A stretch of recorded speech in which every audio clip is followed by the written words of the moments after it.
दोस्तों, लोन लेने से पहले हमारे मन में कई सवाल आता है, चाहे होम लोन हो या पर्सनल लोन हो। इसलिए कुछ सवालों का जवाब इस वीडियो के माध्यम से समझाना चाहता हूं। पहला सवाल आता है कि क्या हमें लोन लेना चाहिए? तो दोस्तों, यह निर्भर आप पर करता है, आपके पर्पस पर करता है, किस मकसद से आप लोन लेना चाहते हैं। बिजनेस के लिए, मकान के लिए, एजुकेशन के लिए या फिर इन्वेस्टमेंट के लिए। दोस्तों, मेरा मानना है कि मकसद चाहे कोई भी हो, अगर हमारे परिवार बच्चों का फ्यूचर की बात हो तो हमें लोन लेना चाहिए। दूसरा सवाल यह है कि आपको कितना लोन लेना चाहिए। इसका सिंपल नियम यह है कि आप अपनी सैलरी का 25% ही ईएमआई भरने में दें, ताकि आपके जेब पर भारी न पड़े। यानी कि भविष्य में और आपातकालीन स्थिति में किसी प्रकार की परेशानी न हो या आपको क्वालिटी ऑफ लाइफ उसमें समझौता ना करना पड़े। इसलिए सैलरी का 25% ईएमआई भरने में दे।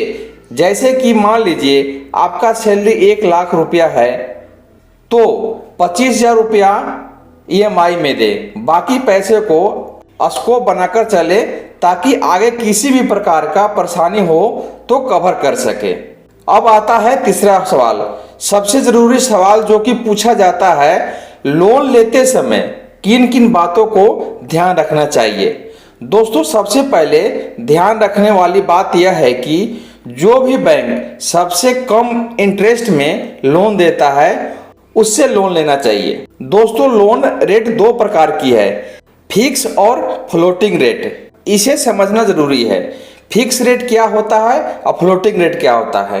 फिक्स रेट लोन लेते समय जो ब्याज दर होगा वही तय कर लिया जाएगा और जब तक आपका लोन चलेगा वही ब्याज चलता रहेगा।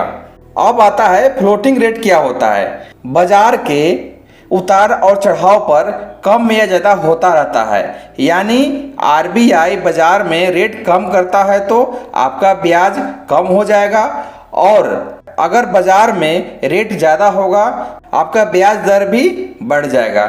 इन दोनों में चुनाव करना आप पर निर्भर करता है, आप किस रेट से लोन लेना चाहते हैं, फ्लोटिंग या फिक्स रेट से। दोस्तों, अगली बात जो सबसे ज़्यादा ध्यान देने वाली बात यह है कि लोन का इंश्योरेंस कराना बेहद ज़रूरी है। ऐसा इसलिए कि कल को कोई भी आपातकालीन स्थिति आती है और अब आप बाकी के किस्त नहीं चुका पाएंगे।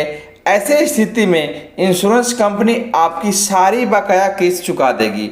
लोन इंश्योरेंस कराने का फ़ायदा यही है, अगर आप लोन इंश्योरेंस नहीं कराते हैं, कल को कोई हादसा हो जाता है तो बैंक आपकी घर की संपत्ति को जब्त कर लेगा और बाकी परिवार को परेशान होना पड़ेगा।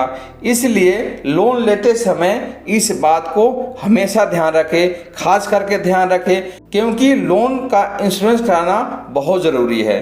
तो दोस्तों, यह थी लोन से जुड़ी कुछ खास बातें। उम्मीद है कि लोन लेते समय इन सारी जानकारी आपको काम में ज़रूर आएगा। दोस्तों, आशा करता हूं कि यह वीडियो आपको पसंद आया होगा। अगर पसंद आया तो प्लीज़ लाइक करें, शेयर करें और सब्सक्राइब ज़रूर करें। मेरा वीडियो देखने के लिए धन्यवाद।